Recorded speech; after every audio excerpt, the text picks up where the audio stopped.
Agora, dando continuidade, né, ao nosso programa de hoje, nós vamos convidar aqui o Dr. Francisco José Barcelos Sampaio, mais conhecido como professor Francisco Sampaio, um ícone da urologia, né, do Brasil. Né? Vou começar pelo título atual dele, presidente da Academia Nacional de Medicina. Eu acho que isso dispensa doutorado, mestrado, as diversas pós-graduações, infinitos trabalhos. Para falar um pouco melhor dele, eu vou convidar aqui o nosso presidente, o professor Dr. Márcio Babinski, para que ele fale um pouco mais sobre o professor Sampaio. Seja bem-vindo, professor Babinski.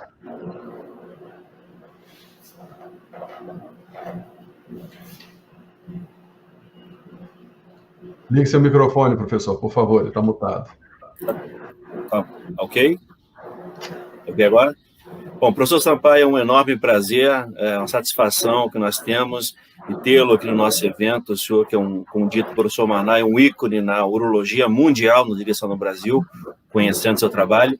E vou aqui tornar público uma coisa que poucos sabem: o grande responsável único de seguir carreira médica foi o professor Sampaio, enquanto eu fazia minha pós-graduação, e o que o senhor orientava junto com o saudoso professor Valdemar Silva Costa, naquela saudosa Universidade do Estado do Rio de Janeiro, a UERJ, que formou muitos professores. Eu me sinto muito honrado de representar também a Universidade do Estado do Rio de Janeiro. O professor Sampaio dispensa apresentações, como o professor Jorge Maná já havia falado. Isso para nós será uma grande palestra. O senhor está contribuindo, vai nos brindar com uma excelente palestra. Professor, o senhor fique à vontade e, mais uma vez, agradecemos a sua presença. Muito obrigado, professor Babinski, que está me ouvindo. A minha tela está compartilhada? Sim.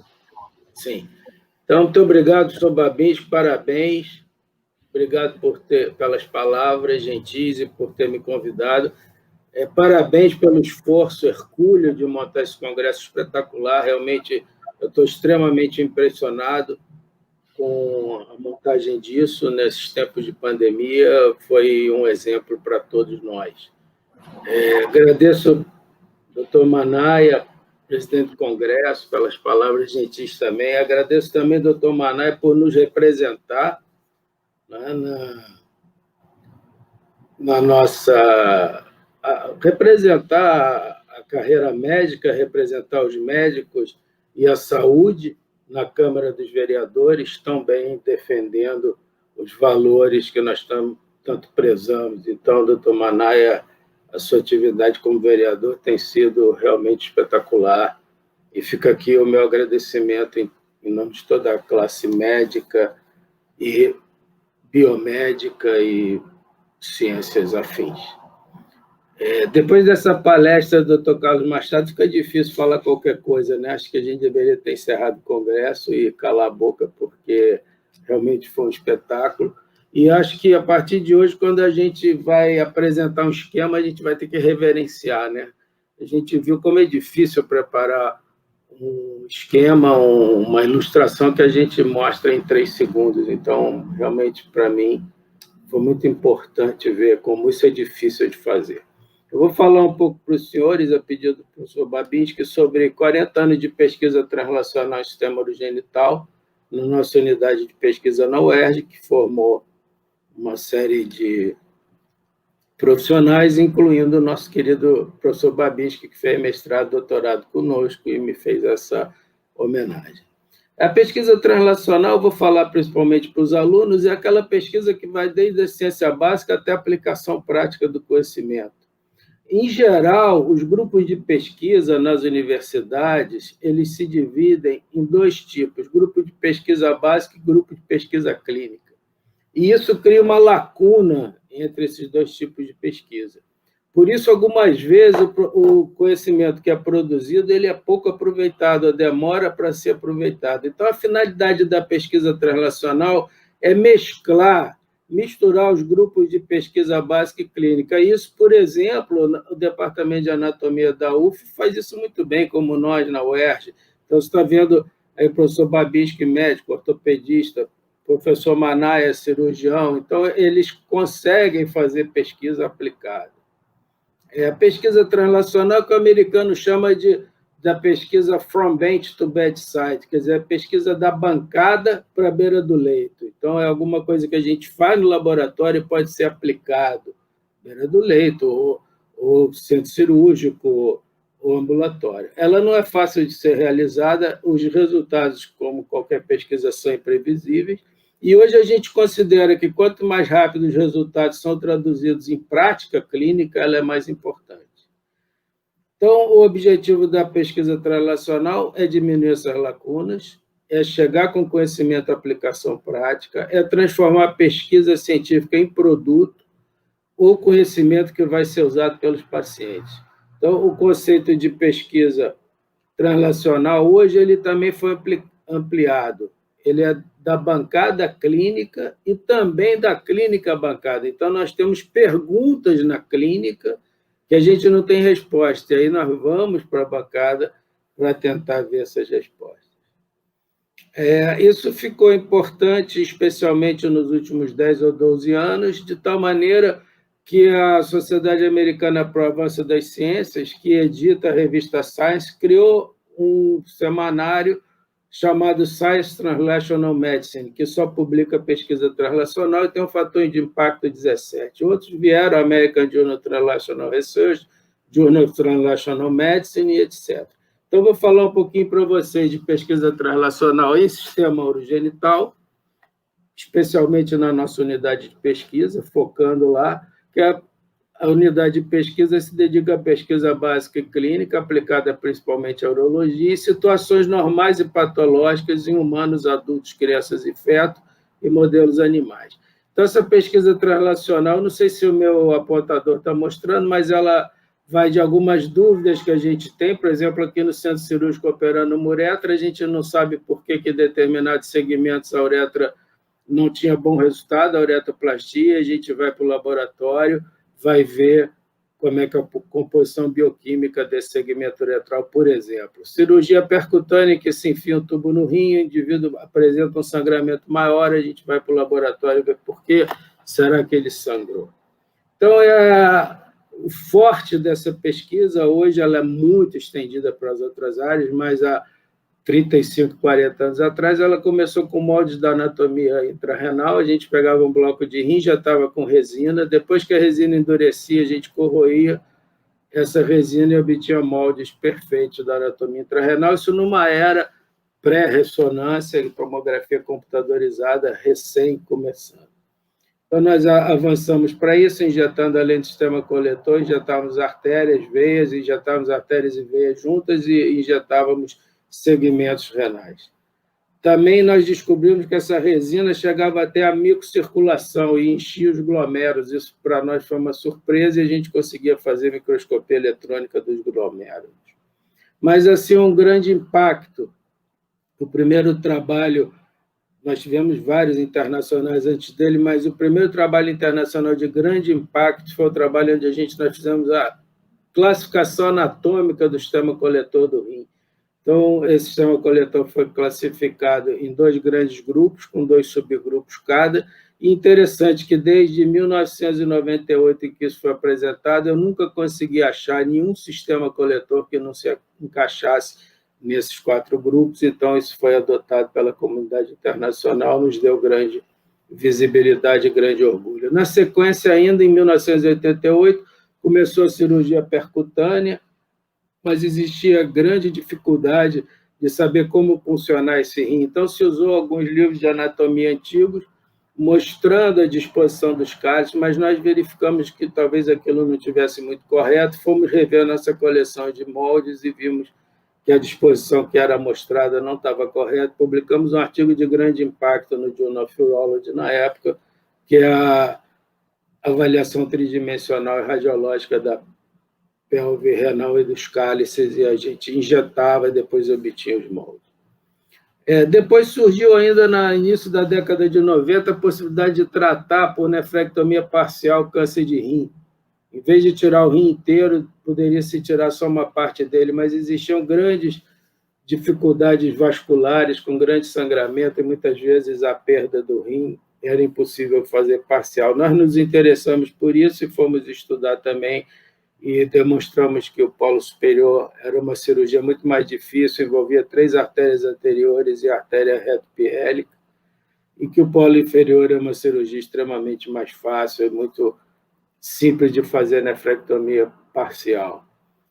Isso foi publicado na época, um trabalho de bastante impacto no Journal of Urology, de 1992, que foi o primeiro trabalho de bases anatômicas para cirurgia conservadora de néfrons no câncer de rim.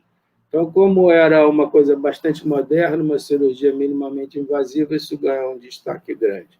Nós prosseguimos com isso um pouco para frente e injetávamos os moldes de resina, fazíamos cortes em várias partes e víamos as lesões que provocavam nas artérias. Isso também foi publicado numa revista urológica de grande circulação e com grande impacto. Então, os senhores vão ver que isso é pesquisa extremamente barata. Nós estamos fazendo aí pesquisa que nós usamos uma lata de resina, que custava hoje correspondente a R$40, R$50, um pouco de imaginação, rim de cadáver, e obtínhamos resultados fantásticos em termos de impacto internacional. Também nos interessamos porque a gente via que existiam estenoses entre a pelve renal e o ureter, e na hora de operar quase sempre se achava um vaso aqui cruzando esse ureter, e se considerava, então, que esse vaso é que causava essa obstrução renal.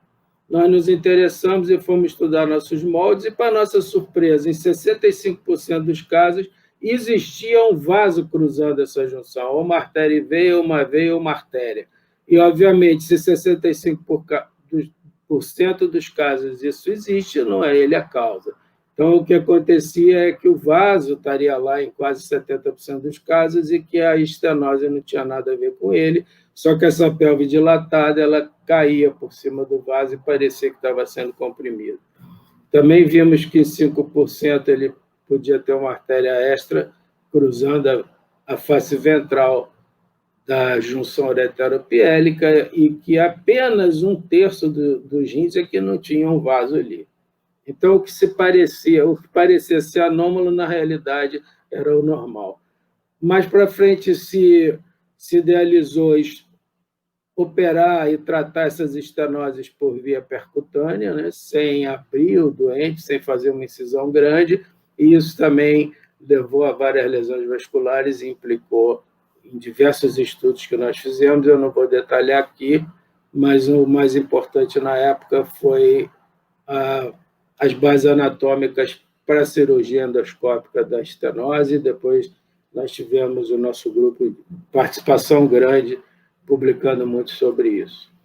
Outra coisa que também surgiu na década de 90 foi o acesso intrarrenal para se fazer a retirada principalmente de cálculos e para tratar outras patologias, ao invés de fazer incisões grandes. Então, essa chamada cirurgia percutânea, a gente introduzia uma agulha, depois um fio guia dilatando, depois introduzia um tubo nos cálices, no sistema coletor.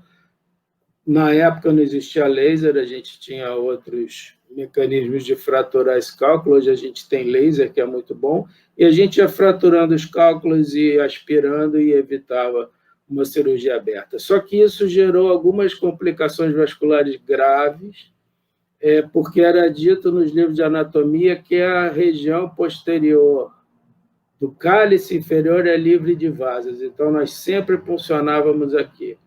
Passando dessa maneira, isso aqui é um rim cortado, essa seta indica o local de punção, se puncionava por aqui. Mas foi verificado vários casos, isso aqui é uma fístula arteriovenosa, e um americano conhecido me procurou porque ele tinha tido um caso grave. Esse caso foi o caso dele, era um rim único, e aí eu fui reestudar nossos moldes, e nós vimos que, na realidade, esse cálice posterior era livre de vasos, mas só em 60 e poucos por cento dos casos. Em 38% podia haver um vaso aqui, se você puncionasse, podia lesar a artéria. Então, nós tentamos mudar esse paradigma na época. Todos os livros de urologia mostravam a punção no infundíbulo do cálice nessa situação, e nós publicamos, então, sugerindo que a punção seria no fórnix do cálice, que só tem os tubos coletores e não tem vaso importante. Isso, então, ficou praticamente adotado, embora ainda, recentemente, se tentasse fazer alguma polêmica. Isso também nós mostramos que existia uma artéria importante, retropiélica, cruzando o infundíbulo superior, e que a punção no infundíbulo superior é muito perigosa e pode lesar essa artéria. Então, a consequência disso foi determinar, isso aqui são estudos com molde de poliéster, que nós funcionávamos no raio-x, e sugerir, então, a punção nessa região, no fórnix do cálice. E publicamos no Journal of Urology na época, e depois vários outros artigos e capítulos de livro. Esse material todo foi compilado num livro no ano 1993, que foi publicado pela Tim Verlag, junto com o chefe da radiologia da Universidade da Virgínia na época, foi Renal Anatomy Applied to Urology and Urology and Interventional Radiology. Isso foi todo produzido no nosso serviço e teve um impacto grande. Na sequência, também tivemos algumas outras publicações no Brasil, capas de revistas, isso só mostrando a importância da pesquisa translacional, extremamente barata, com poucos recursos. Hoje eu posso dizer que o nosso serviço, o Babinski sabe, outros colegas que estão aqui, talvez tenha dos melhores recursos do Brasil no mesmo lugar, mas eu estou mostrando a pesquisa mais barata para incentivar nossos alunos, que não precisa muito dinheiro, nem precisa grande recurso para começar a fazer algum tipo de pesquisa.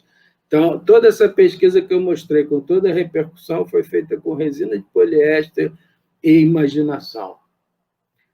Fomos capa de Journal of Urology algumas vezes, e recentemente eu decidi mostrar isso para vocês perceberem como uma pesquisa translacional e antiga, né? Isso foi da década de 80, 90, nós estamos trabalhando até hoje com isso, mas recentemente um dos maiores endurologistas do mundo, o professor John Densdet, me escreveu um e-mail dizendo que ele foi convidado no Congresso Mundial de Endurologia do final do ano para um debate mundial sobre a punção no fórnix ou a punção na papila. E ele teria que defender a punção fornicial ou no fórnix. Então, ele pediu alguma ajuda, eu preparei o material para ele.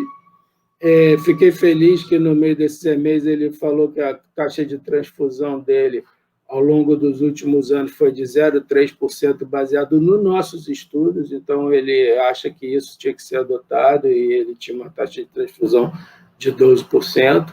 Nós preparamos esse material, ele foi para o debate, e no final do debate ele me escreveu dizendo que, agradecendo a ajuda, e dizendo que olhou para uma sala com 2.000 pessoas e 90% estavam com as mãos para cima, defendendo a punção na papila ou no fórnix, como nós tínhamos proposto e como ele acha que deve ser. Então, isso nos deixou muito felizes, porque vê que é uma pesquisa extremamente aplicada, que deve ter melhorado a vida de muitas pessoas e que até hoje ainda está sendo útil, está se discutindo nos congressos mundiais.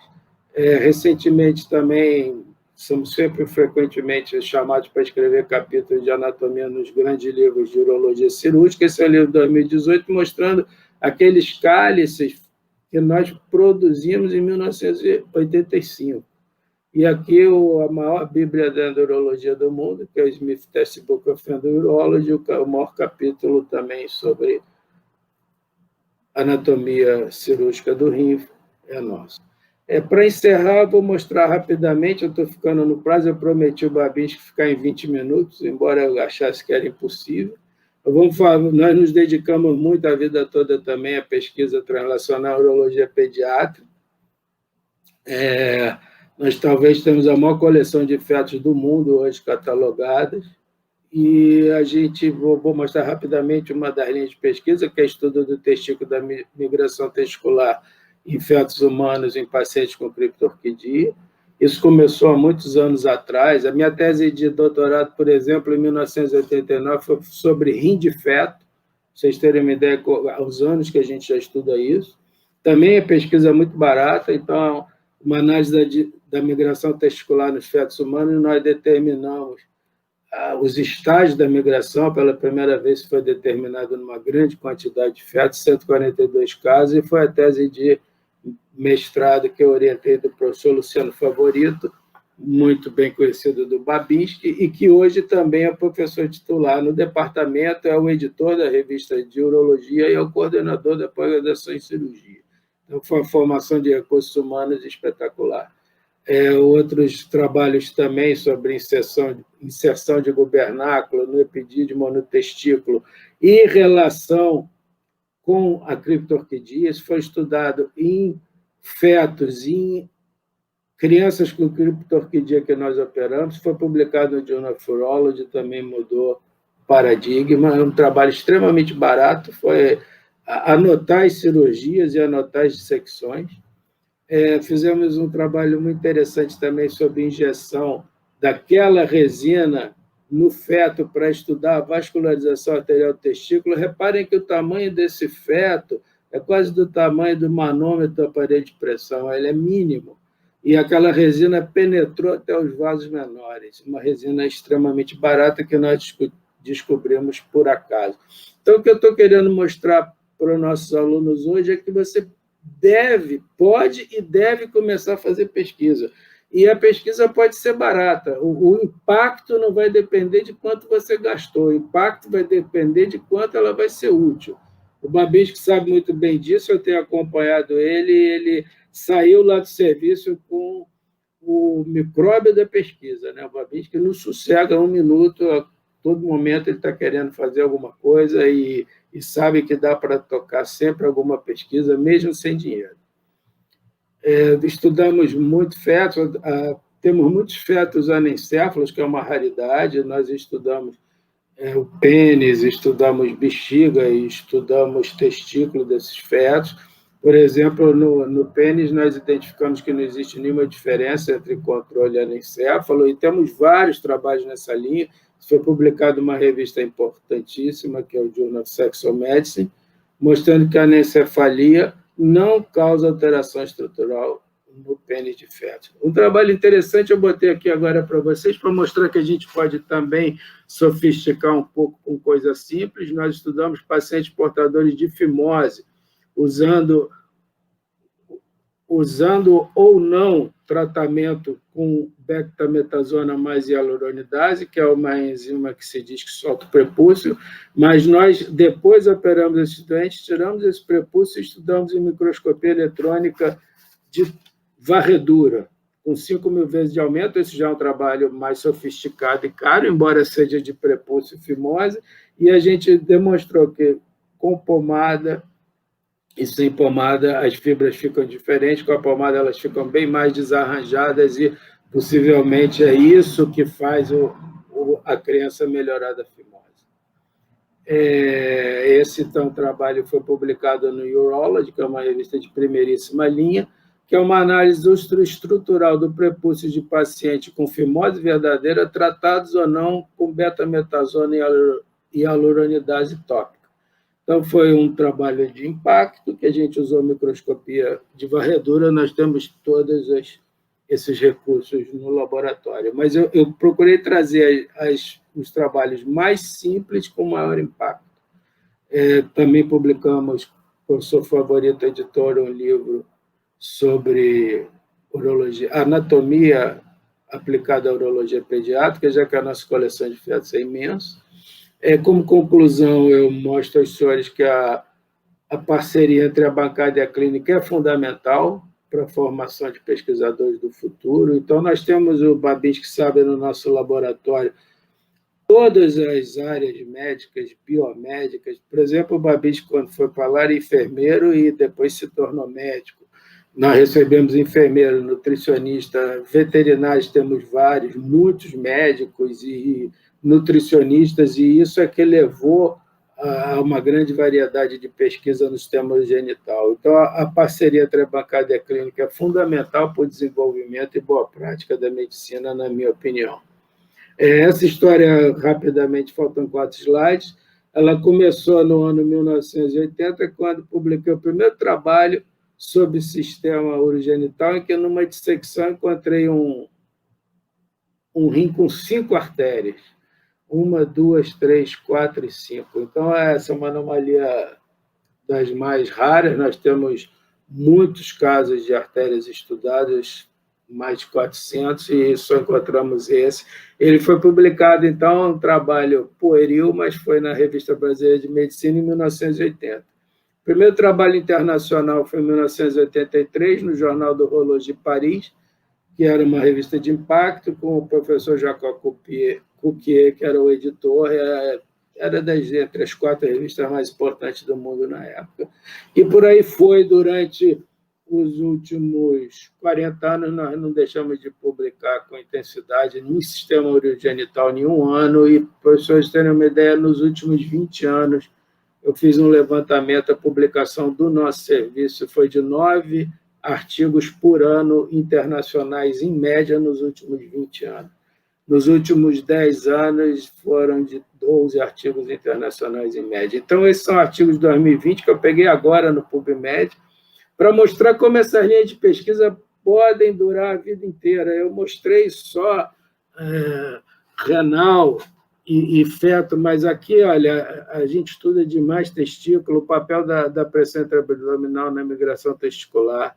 Isso aqui é um trabalho da professora Bianca, nossa professora associada, nutricionista de alto nível, e ela trabalha muito com nutrição experimental e sistema urogenital, com impacto enorme, e aqui ela publicou numa revista de grande impacto o efeito materno e pós-natal da suplementação com cacau no testículo de rato zoísta. É impressionante como o cacau atua no sistema urogenital.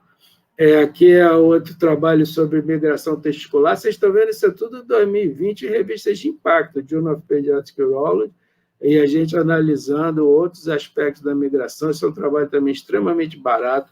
O trabalho da Bianca já é um trabalho um pouquinho mais caro, esse é um trabalho bastante barato, esse é um trabalho do Diogo, e que eu participei também, da Gabriela, foi tese de doutorado, é a avaliação histomorfométrica do rim do rato submetido à isquemia quente. A gente estuda muito nefrectomia parcial do ponto de vista fisiológico, e um desses estudos foi esse aqui, que foi publicado agora no American Journal of Surgery, que é a avaliação histomorfométrica do rim de rato submetido à isquemia quente, quer dizer, clampeamento do pedículo renal, que é o que se usa muitas vezes na nefrectomia parcial, mas estudando o efeito protetor do resveratrol. E o resveratrol é aquela substância que está presente no vinho, né? Então, ele tem um efeito protetor bom, e parece que um dia a gente vai conseguir levar isso ao uso clínico. Queria fazer uma homenagem aos meus queridos amigos e ao staff da unidade de pesquisa urogenital, o professor Luciano, que foi me orientando hoje, é professor titular na cadeira, o professor Valdemar, que o Babinski sabe muito bem, lidou com ele muitos anos, é o nosso esteio em parte de histologia, estrutura, o professor Marco Aurélio, chefe de departamento, a professora Carla, conhece muito bem de morfometria, o Marco Sampaio, que é do departamento de vocês, eu acho que é do departamento de vocês, ele é da UF, e foi meu orientando de mestrado, doutorado, ele é mulher, mas ele colabora muito conosco, a professora Bianca da nutrição, o professor Diogo, que estuda muito estresse e efeitos do estresse no sistema urogenital. É impressionante o efeito do estresse no pênis de ratos, por exemplo. Então, a gente poderia passar aqui uma semana falando de coisas interessantes. Esse, então, é o nosso site do serviço, e eu agradeço muitíssimo essa honraria de poder ter participado desse congresso tão importante, tão bem organizado, mostrou uma garra enorme do professor Babinski, um suporte espetacular do nosso doutor Manaia, que tanto tem se dedicado à medicina e ao estudo da anatomia. Muito obrigado, para mim foi uma honra muito grande. Bom, pelo que vocês viram, nós não perdemos o nível, né? Nós continuamos em alto nível. O Professor Sampaio, realmente um ícone. Hoje, né, o Laboratório de Morfologia Experimental da UF, né, trilha nos passos criados do professor Francisco Sampaio. Nós hoje, né, já estamos dispondo de uma estrutura também boa, graças aos ensinamentos dele, e nós só temos a agradecer, professor Sampaio. Muito obrigado. Se me permite a intimidade, mas eu sempre lhe conheci, lhe chamei como professor Sampaio. Muito obrigado. Professor Francisco Sampaio, realmente estamos muito honrados com a sua palestra, muito agradecidos pela defesa, né, do que nós sempre falamos também há muitos anos, que é o estudo translacional, é unir a bancada à clínica. Isso é essencial, isso é fundamental para o desenvolvimento de bons profissionais e para o crescimento da pesquisa clínica. E nisso o senhor é o pioneiro e o grande responsável, né, pelo amálgama que tem sido feito entre bancada e clínica aqui no nosso país e internacionalmente, com certeza. Muito obrigado ao senhor. Já temos algumas perguntas aqui, olha só, o Paulo Alecrim pergunta para o senhor, né? Gostaria de saber, né, o limite de tempo do início de uma pesquisa até a publicação mais longa que o doutor já se deparou.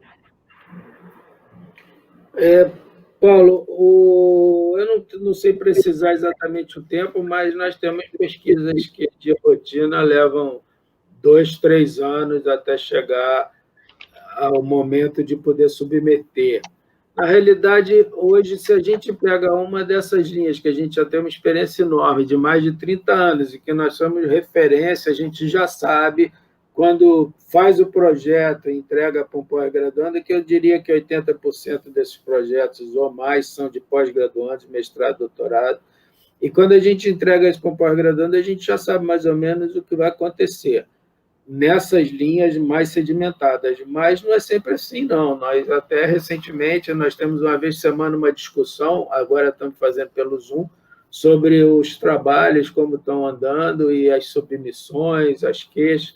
A gente leva facilmente 2 a 3 anos numa pesquisa, estando com o serviço sedimentado. Por outro lado, você pode fazer uma pesquisa até em 6 meses, por exemplo, alguém me perguntou aí, já desapareceu do chat, mas me perguntou se está no primeiro ano, o que ela pode fazer de pesquisa? Disseca alguma coisa, pega um assunto e disseca. A gente fazia um curso de férias que tinha 20 cadáveres, 8 cadáveres, saíam vários trabalhos dali.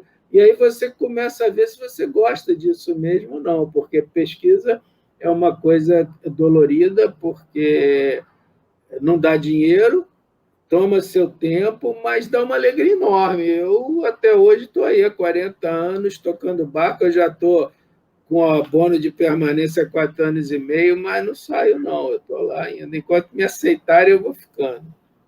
Isso foi a Stephanie Guimarães que perguntou.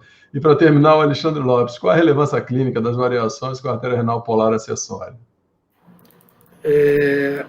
Alexandre, a artéria, a gente não deve chamar de polar acessória, já te dando uma contribuição, porque a vascularização do rim é terminal, e acessória dá a impressão que é uma artéria que não faz falta.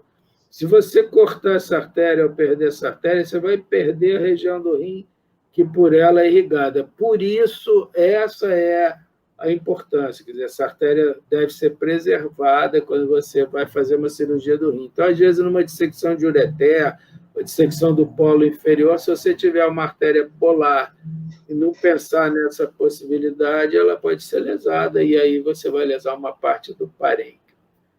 O ideal, eu, nos meus doentes privados, sempre que posso, eu peço uma angiotomografia antes de operar o rim, porque a gente vê se tem isso ou não. Mas ela é importante, sim, porque a lesão causa isquemia do rim, dessa porção do rim. Geralmente é uma isquemia que vai até 20% do parênquima funcionante, a polar inferior. Certo. Professor, muito obrigado. Vou deixar um comentário, né? Muito obrigado pela sua participação, pela sua gentileza, a gentileza das respostas. E vou aproveitar um comentário que fizeram, falar, o senhor é o nosso mito, viu? Muito obrigado. O quê? O nosso mito. Oh, que isso. É muita gentileza. Muito obrigado. Muito obrigado, professor. Gentileza, tá bom? Vamos agora, né? Lembrando que as demais perguntas ficarão, né, no Instagram da SAERJ. Você pode deixar like, vão ter as respostas. E agora vamos para mais um intervalo para o próximo palestrante.